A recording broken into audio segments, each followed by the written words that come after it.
is to build a family. Um, if you've studied the scriptures, if you've heard teachings, there's some folks who can go on and on and on and emphasize the different names of God throughout the scriptures. You know, Jehovah this, Jehovah that, and El this and El that. And all those things certainly do reveal some of the characters and the characteristics, the nature of God. But it's interesting when you get to the New Testament, over and over and over, when Jesus spoke, he often only spoke of God the Father.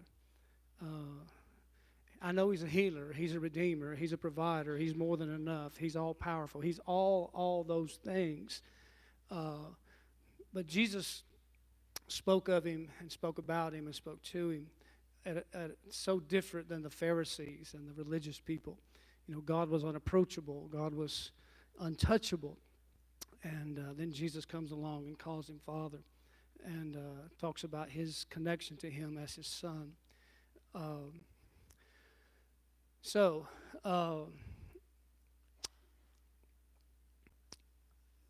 In writing the book, we've spent several sessions together. Martha Templeton, who's helping me get my language readable throughout this process, she said something to me just last week or week before when we were having a session, and it kind of messed me up because the book has these statistics in it, and I'm going to share a couple of those with you, and then I'm actually going to read you my introduction today before I share some scripture with you, if you'll bear with me. Y'all okay? So here's some numbers for you. 63% of all the youth suicides in our nation come from fatherless homes. 90% of all the runaway children in our nation come from fatherless homes. 85% of the children that have behavior disorders come from fatherless homes. 80% of those that commit rape come from fatherless homes. 71% of all high school dropouts come from fatherless homes. 75% of all the adolescent patients in chemical abuse centers come from fatherless homes. 85% of all the youth that go to prison come from fatherless homes. According to one of the latest, not the latest, this was 2017, 19.7 million children, that's more than 1 in 4 today in our nation, live in a home without a father. That's nearly 20 million children in our country that have all these high risk. 20 million children tonight will lie in bed wondering where their fathers are, who their fathers are. They feel devalued and heartsick. Almost 20 million children longing for someone they've never known, can't quite name, but ache for the knowledge of it. Almost 20 million children for whom the nightlight offers no comfort. They sift through the questions and wonder into their thoughts and into their thoughts like countless sleep sheep.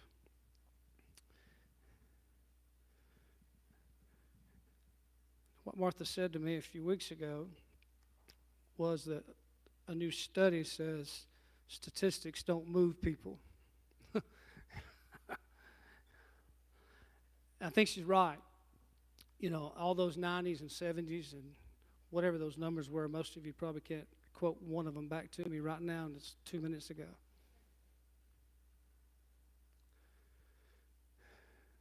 But what if I told you today that 7 out of 10 airplanes that went up in the air crashed and everybody on board died? What if I told you that 9 out of 10 cars on the road today was going to end in a crash and everybody in the car was going to die?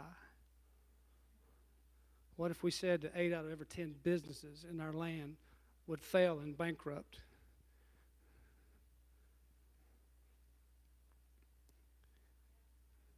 See, our families are those planes those cars, and those businesses.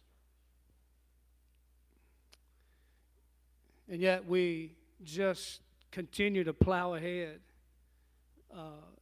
unwilling to really address one of what I think is probably one of the most serious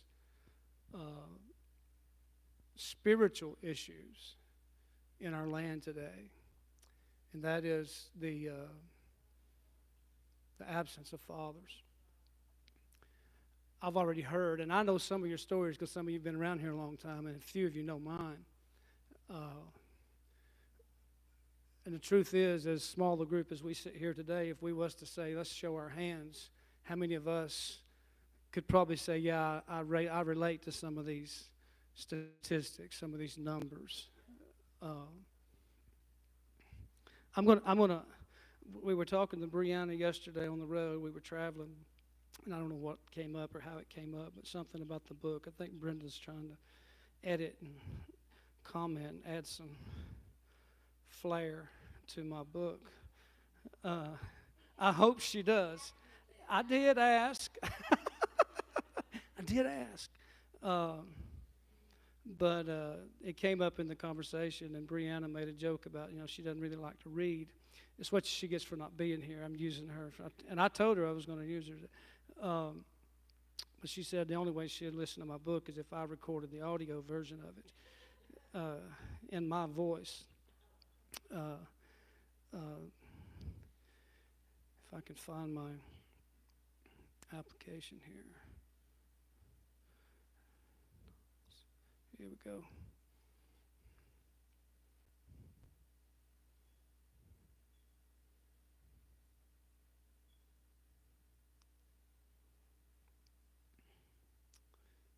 I'm going to skip part of this, but I'm just going to read this without commenting, and then we're going to jump to some scriptures. I've been on this journey for the whole of my life. A lost son, a rebellious son, an orphan, an immature son, a young father, an older father, a spiritual father, now a grandfather, or papa, as we get called. I've experienced the ups and downs, the joys, the heartaches of all these seasons in life. And after all these years of parenting, pastoring, and business, that's why I felt compelled to write and find a deeper why to my life, my purpose. That's when I came up with a statement. I want to be a catalyst for generational influence. And once I'd penned this statement, I percolated on it, both content with its embodiment of my mission and aware of that its roots grow much deeper. Aware of the importance of these roots, I began to dig deeper, to seek out the seed of this drive. I discovered the underlying reasons for these desires are as powerful as the drive they create. When I understand why I have this passion for generational guidance, I fully understand the implication of both sides of the issue. And if I am going to break the cycle that I can be a father, that I can be the father my children need, the grandfather my grandchildren need, a spiritual father to anyone, then I must first be a seeking son. I must first understand the value of what I didn't have if I'm going to establish it in my life today. The purpose to come into this root of my dedication to this work involved asking myself the why statement and why it was so important to me. When I came to the answer to that question, I asked why that answer was true, and then repeated the question again and again, until I came to an answer that was powerful enough that it did not need another question. And all the questions are significant, but the final answer, I believe, is the true seed for the call to my work. So why is being a catalyst for generational influence important? The answer is because I don't want to come and go in this world and not have any lasting evidence that my purpose was fulfilled. Why is this important? That I have lasting evidence of the fulfillment of my purpose. It's because I have lived my life with little to no spiritual heritage. Why is the fact that I live my life with little to no spiritual heritage important because I've struggled my entire life searching for affirmation and identity as a son and even now as a father. Why is this struggle and this search so important? And this is my final answer.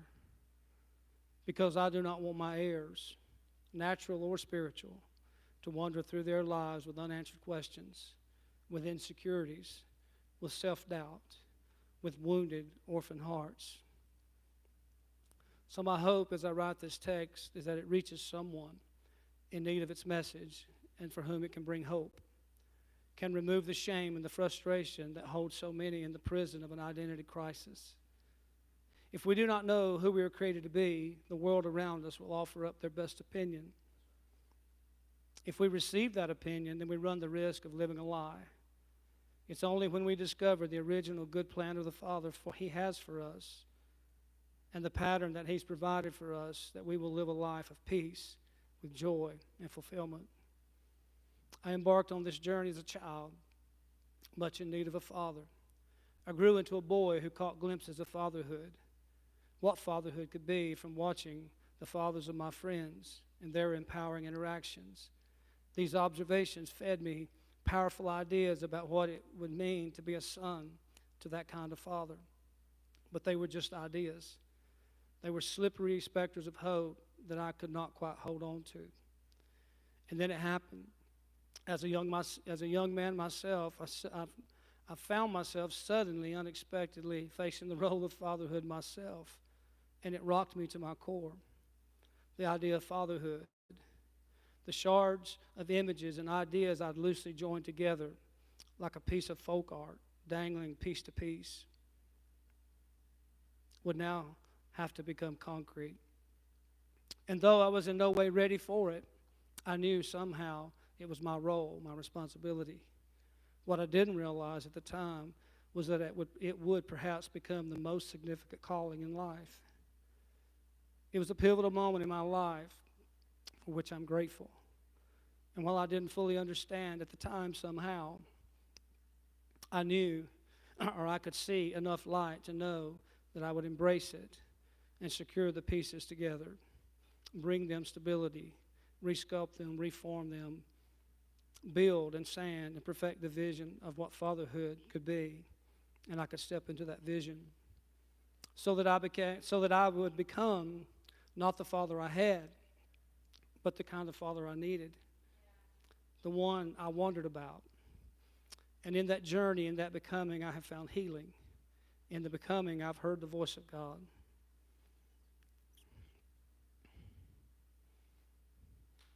Something gets broken inside a son the moment a father walks out. Some sacred thing, some foundation, some burning hope for all that a father can offer a son, for guidance, for leadership, for an understanding of manhood, for brotherhood, for sonship, for belonging, for a name. Though he may not have the words to name it, he knows there's a gap in his identity. The boy is left holding the broken shards of what should have been a whole, firm foundation. And they often will not let him rest at night, though he said his prayers, though his mom has tucked him in, and the nightlight glows in the corner, and all appears safe. This broken child lies awake, tears in his eyes, searching, wondering if he'll ever be strong enough, tough enough, good enough, and wondering why his father left him. Does his father think of him now? Does he wonder how he is, what he needs? Who's going to show him how to shave?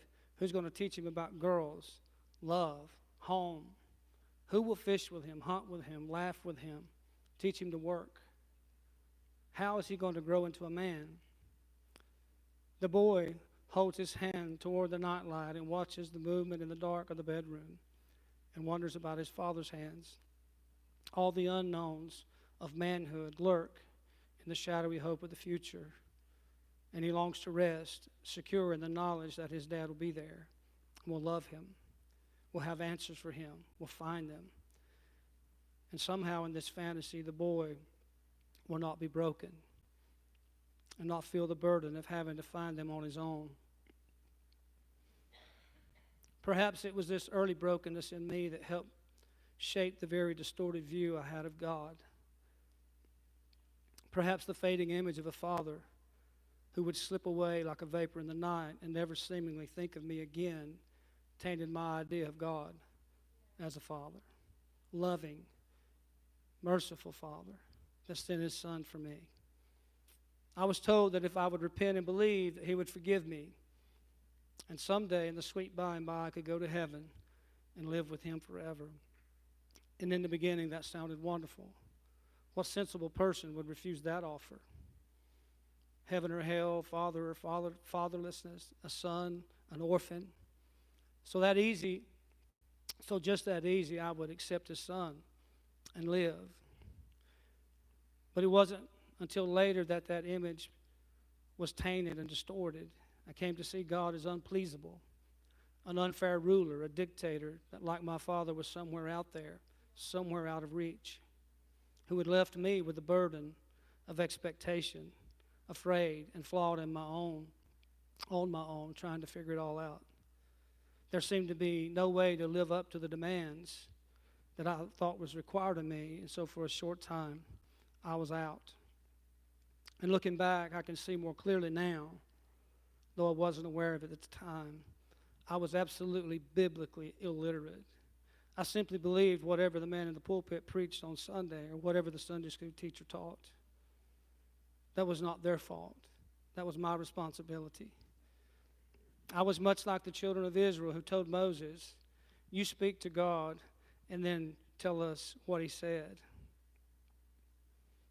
Even today, many in the church take the same approach. They trust another man with disseminating the truth, and rather than seeking and searching and discerning for ourselves. The truth is that God had already told Moses what he wanted. He wanted a kingdom of priests.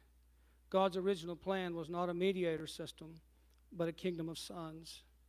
God's plan for the despondent child in the dark, wandering, longing, and yearning for a father who has chosen to leave was not some substitute go-between father figure. His plan all along was to make us his son.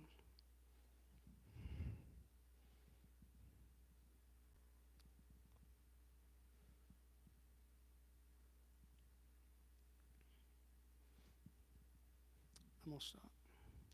Can you give me Malachi? That's most of the introduction.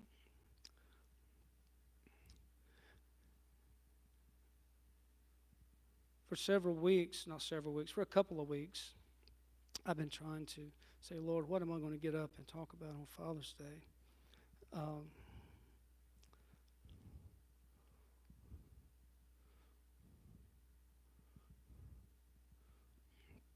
And I've probably preached dozens of sermons when it comes to how I perceive our relationship with God the Father and how that plays out in our lives. I'm going to say this right up front in case somebody needs shook a little bit. One of my problems with relating to the Father was I always felt like I needed Jesus, to be that buffer between me and him. I was okay with Jesus, but, didn't really want God. I wanted Jesus. Jesus was the one that I related to. And once I began to think about the power of the incarnation, it shook me just a little bit. Because how many of you realize when he's God, y'all get it? He is God, and however he chose to create things, to restore things, to redeem things, he could have done it any way he wanted. But his plan was, in order for me to reconcile humanity, then his highest idea was to become human. Think about that. In order for God to reconcile humanity, He became human. In other words, he says, I want to be like you and you be like me. So he came to our level through the manifestation of Jesus, his son.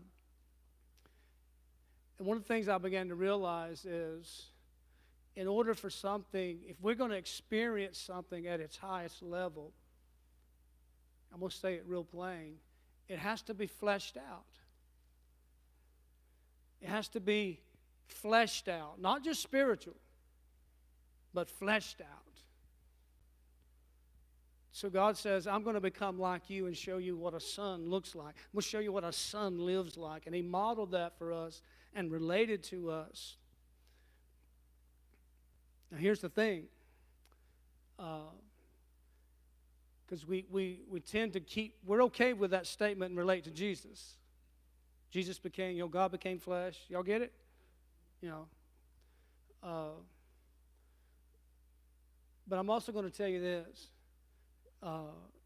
All this talk about God the Father also has to be fleshed out. So what does that look like? That means there has to be people in our lives that we experience the voice of the Father, the heart of the Father, the correction of a Father, the discipline of a Father, all those things that a Father does has to be more than just some theory from the Bible. It has to become something we experience in relationships. Y'all okay? Y'all okay? See, my problem was, here I was just an infant child, and the man who's my biological father disappears, and then I get adopted when I'm 3, and not many years later, that man's out of my life. And we had this dysfunctional home, and then I connect with a spiritual father, and for about 20 years have that relationship, and then he's gone. And I've just had just one series after another my whole life. I'll be 60 soon. And for now 40 years, I'm looking back of all these comings and goings and experiences. You know what would be easy to do? Just say, me and God are going to have our own thing. Leave people out of it. You ever want to just do life without some people?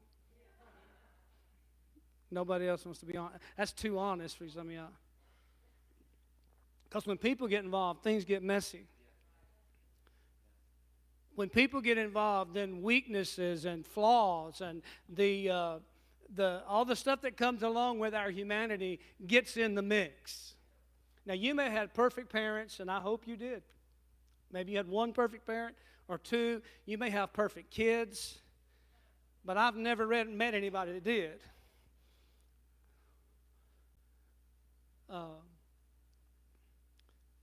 And yet this is exactly how God says how he wants us to experience what it means to be in the household of faith as we do it in relationship with each other.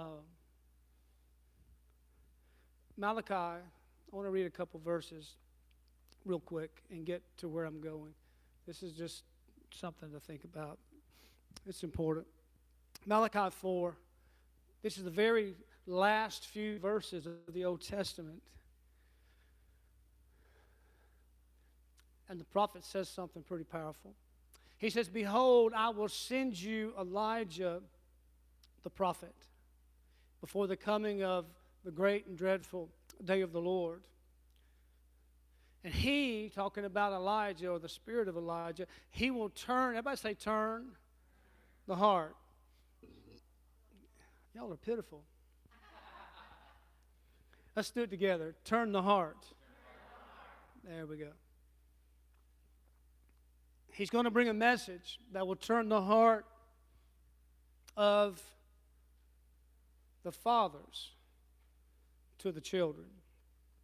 And then it will turn the heart of the children to the fathers, lest I come and smite the earth with a curse.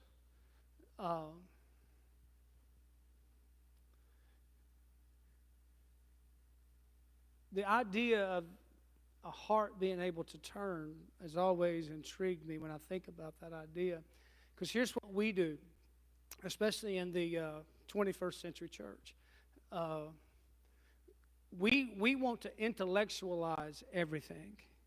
We want to understand it. We want to have all these assurances. We want to know.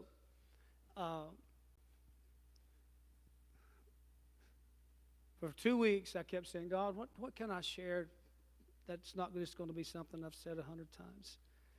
And I kept hearing the Lord speak to me about courage. Courage. And I don't know about you, but whenever I feel like I have something to share with a congregation, I kind of want it to be in the Bible. You know what blew my mind? The word courage is not in the New Testament one time. Not one time. Now that surprised me. But I'm still a word person, so I started searching out the word. And I found a quote. How many of y'all know? Y'all have heard me quote Brene Brown many times, right? I'm going to quote her again today. Listen to this. The root of the word courage is cor, C-O-R. It's the Latin word for heart. In one of its earliest forms, the word courage, in its earliest forms, the word courage had a very different definition than it does today. Courage originally meant to speak one's mind and tell it from the heart. And over time, this definition has changed. And today, courage is more synonymous with being heroic. Heroics is important, and we certainly need heroes. But I think we've lost touch with the idea that speaking honestly and openly about who we are, about what we're feeling, and about our experiences, both good and bad, is the real definition of courage. Heroics is often about putting our life on the line. Ordinary courage is about putting our vulnerability on the line. In today's world, that would be pretty extraordinary. Oh, now when I read Malachi and I see that God's intention is to turn the heart where we have this courage to come together heart to heart, and we be honest with each other. And the one thing, it's Father's Day, so I'm gonna lay this on thick about fathers. One thing about most men I know is we ain't real good at this courage thing. Now, if we're going to talk about being heroes and being brave, and all the things that we think about bravery and courage, and we're going to be gladiators, then we're all right with that. But then somebody says, no, I'm not talking about that. I'm talking about let's get heart-to-heart vulnerability here. We ain't in that. I have figured out one of the reasons this took me more than 2 years to get to where I'm at writing my book. And this is me being vulnerable for y'all. Because what I've realized is the more I read and the more I study and the more I see, the more I realized how much of it I missed in real experience. And I ain't talking about all the abandonment and the heartaches and the disappointments. I'm talking about how that now that I'm in the role, now it's my responsibility to be the father, my responsibility to be the grandfather, to be the spiritual father years down the road. You know what is still one of the hardest things for me? Courage. Real courage. I'm pretty good at it on the platform. I can be pretty vulnerable up here. My kids and grandkids and my wife may not be comfortable with it when I get pretty vulnerable up here. I'm almost too vulnerable sometimes. But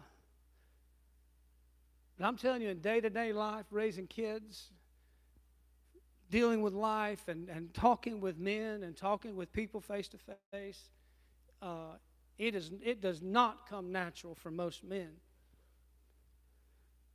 to be vulnerable, to be real, to be honest, to have courage.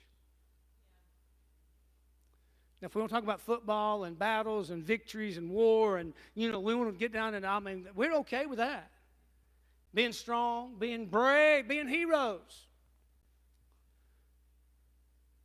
But to be honest about our feelings, to be honest about what hurts us, what weaknesses we have, what struggles we have, we just don't go there. Do we, men? Now, some of you may have some emotional men who's in touch with that emotions more than others, and some are. I know some. But I'm telling you, it does not come natural. So we retreat back from that. And then, instead of trying to turn the hearts of our children, we try to turn the heads of our children. We want to turn their thinking. We want to turn these things. We use entertainment. We use knowledge. We use material things. We've got all this stuff that we're trying to turn our children. But the thing that we need the most is for children's hearts to turn. But the order is not children first. The order is, I'll turn the father's hearts, and then we will turn the children's hearts.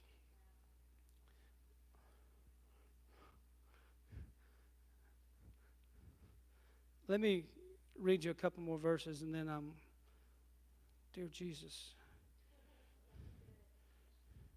I just looked at the clock. I'm sorry. 1 Corinthians. Let me read this. 1 Corinthians 4. You can go to our YouTube channel. There's about 10 sermons on sonship there. You can go see that sometime. Today I need to get to somewhere. 1 Corinthians 4, verse 14. This is the Apostle Paul writing to the Corinthians church. And I love the language he uses. He says, I write not these things to what? Shame you. Must have been a shame problem. And Paul's trying to address it. He says, I'm not writing to shame you, but I'm writing to you how?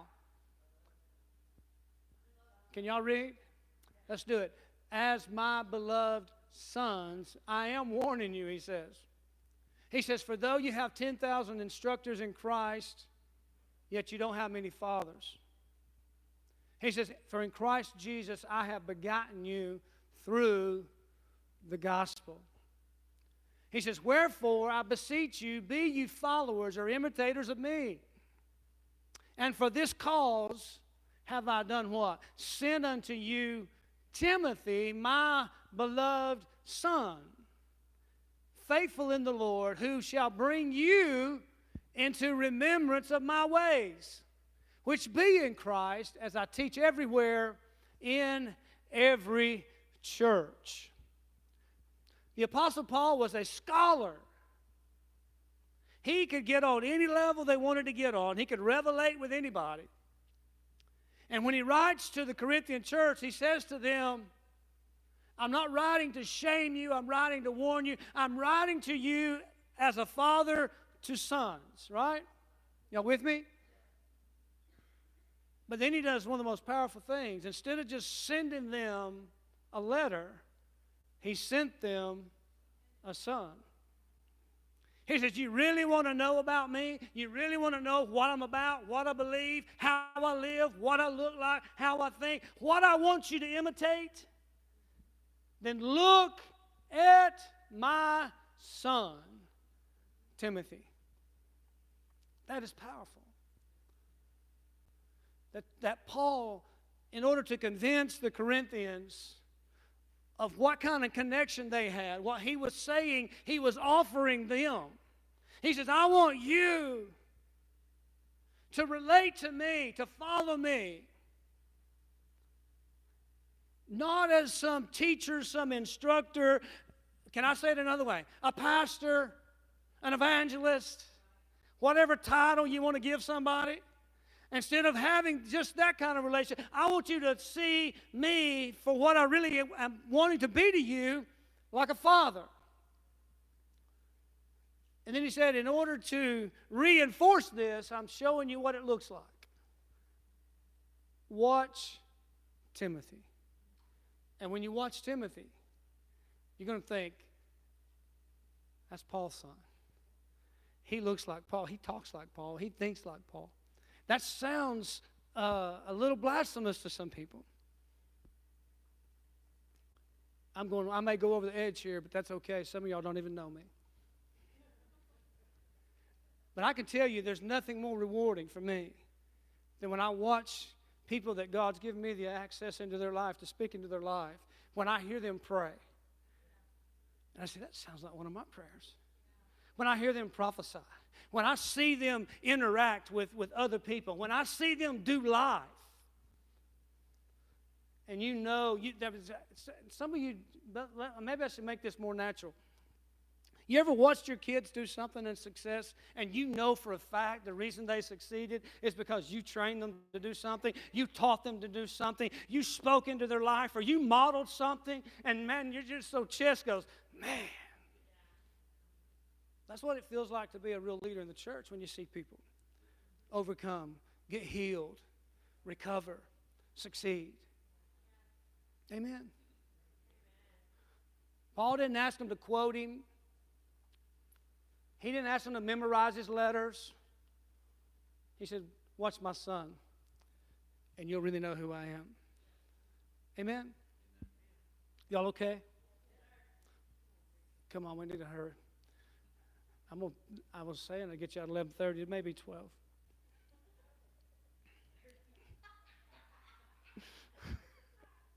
No, you'll be out. Give me 9 minutes. 9 minutes. Jesus, forgive me. I'm going to quit. I'm quitting. Here we go. I love this. Everybody say, turn the hearts. That's the message today. Turn our hearts. They just stick with that.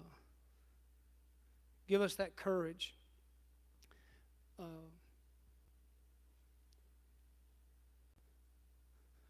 Colossians 3, an interesting passage.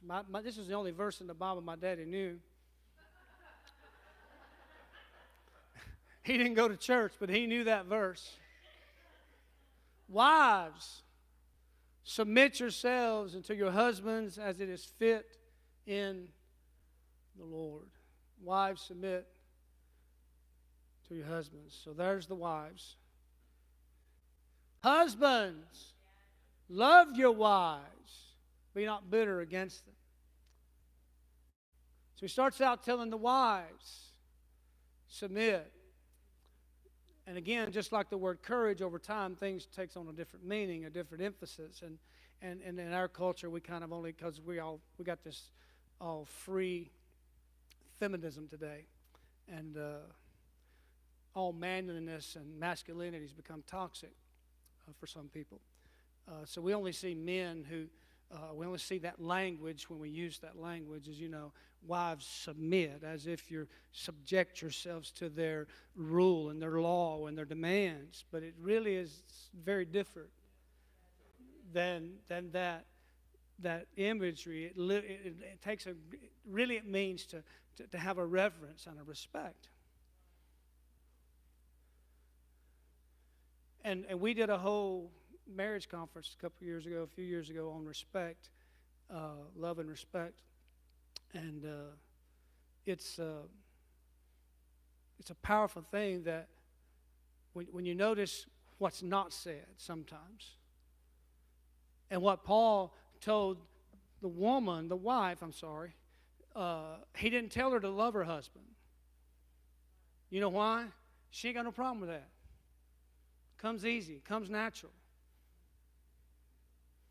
But now respect and reverence, she may have to work on that. Y'all are quieter and quieter. Quieter and quieter. It doesn't just come easy.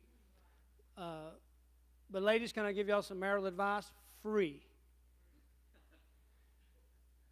Romance, affection, and feelings won't come easy for your husband, your spouse.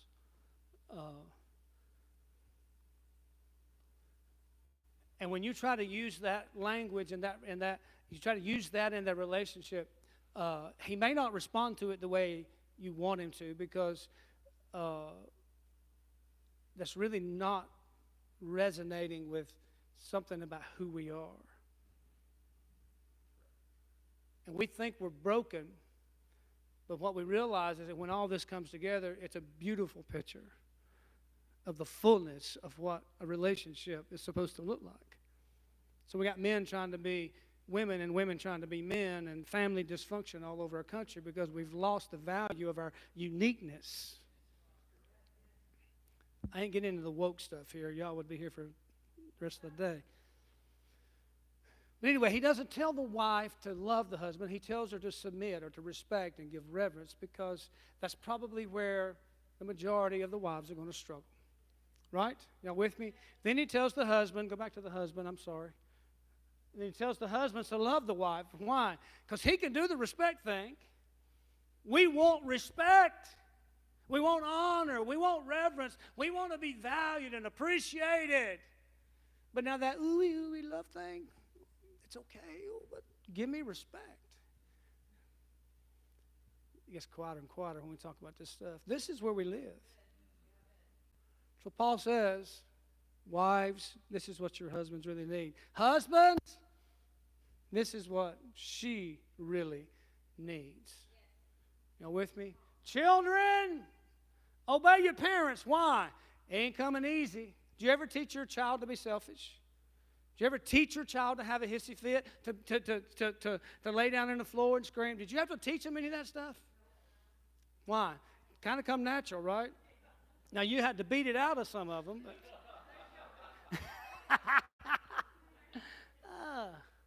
But Paul's hitting the point. His point is, this is not going to be easy for you. But this is what you need to think about, wives. This is what you need to think about, husbands. Children, even though we don't have it in here, this is what you need to work on. Obedience, submission. It's still a form of respect. He's talking about the weak things. He's addressing the weak things. Go back to what he said earlier. Not to shame you, but to talk to you like a son. See, when I talk like this on Sunday morning, it gets quiet. But I didn't come to talk to you like church members or visitors or friends. This is why he only lets me preach about every 6 weeks. Just kidding. So now he goes after the children. But notice he did wives, husbands, and children. And now he adds a fourth one. Listen to this one. Fathers, do not provoke your children to anger, lest they be discouraged. So I could not find the word courage in the whole New Testament. And I only found one time that's even a reference to courage, and it's not even courage, it's discouraged.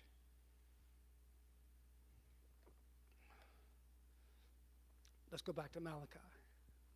Not really. You don't have to go back there. I'm taking your mind back there. Creation is in chaos. Our culture, our world. All those statistics I gave you, I know they're numbers, but those are millions of lives that are in trouble today because we don't practice those 4 verses.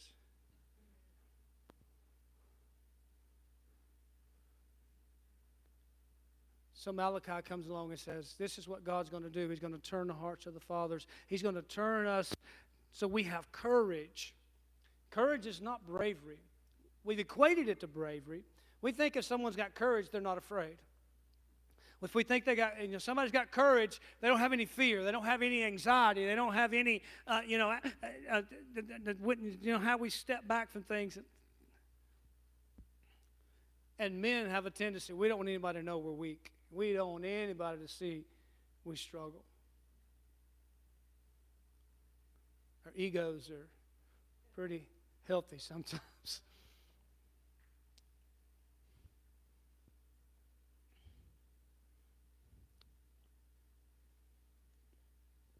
Everybody say courage.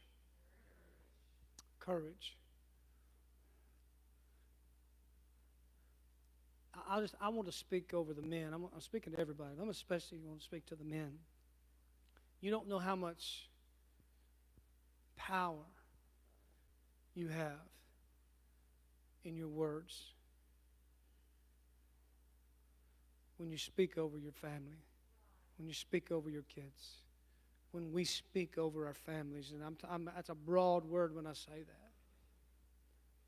What we say has the ability to impart courage or to shut down, to kill dreams, to kill ambitions, to kill things that's locked up in the hearts of people. I'm quitting. I told you I was quitting in 9 minutes. Y'all stand with me.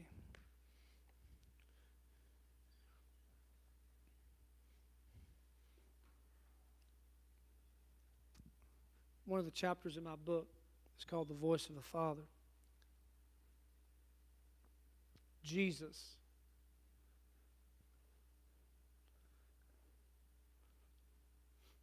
comes down to the Jordan River and he submits himself to John to be baptized.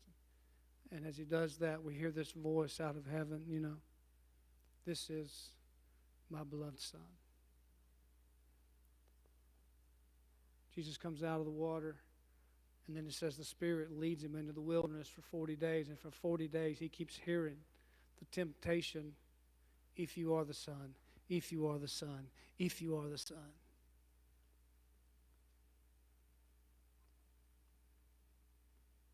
And then all the way to the cross, he's hanging there, and you know what? They're mocking at his feet.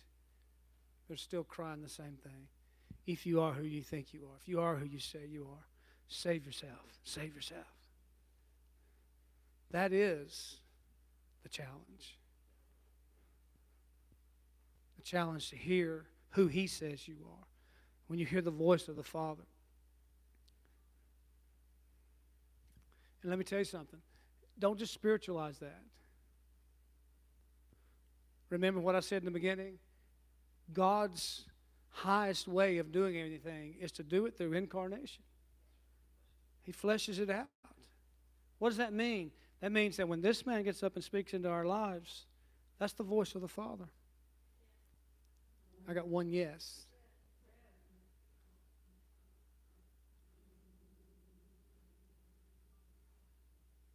I can't tell you over the years how many times I've heard the voice of the Father. Now, I know he speaks in us. He speaks to us. He's our shepherd. I know all that. But I'm talking about a fleshed out. That when somebody that God puts in your life to be a voice, you have no idea how it unlocks courage. If we can be vulnerable, if we can be real. And I know I've been very, maybe think I'm painting with a broad brush and I'm drawing some kind of line between genders here today, but I'm not. I've heard the voice of the Lord many times come through women. I got one yep out of that too. I see what time it is. Everybody say courage. Courage. Paul says, fathers, be careful how you raise your kids. Because your voice, listen, has the power to discourage them. To cause them to shut down. To cause them to shut off. Do you know what the word literally means there, discouraged? If you look it up, it means to be disheartened.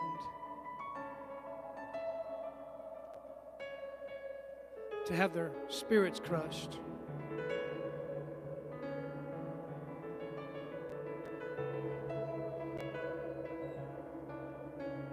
when I read my whys, I shared with you earlier, oh, I want to influence generations. Yeah. But when I dig down to what that looks like, it means I don't want this man or his kids or my kids or my grandkids or those of you connected in this house, you or your kids, to go through this journey and not be able to get down the road somewhere and look back and go, we fulfilled our purpose. We raised up a generation that's living their dreams. We raised up a generation. Saddest story of my last 30 years in ministry is nearly every spiritual father I've known and almost every leader I know who's preached sonship is dead and gone with no succession.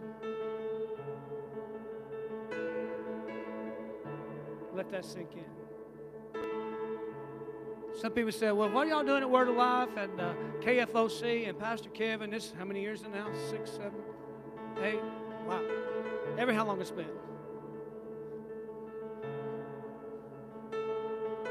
What are we doing here? I'll tell you what we're doing. We're succeeding. That's what succession is. That somebody else gets to dream. Somebody else gets the baton. Somebody else gets to go forward. Not after I'm gone and not after we're gone, but together. What's next? I don't know. But there's a next. Will it look like this? Probably not. Will it make some people uncomfortable? Probably will. That's all right. How many of your kids do things that make you uncomfortable? How many of your kids do things you think, well, that's the dumbest thing I ever heard of? Yeah, well, wait 2 more generations.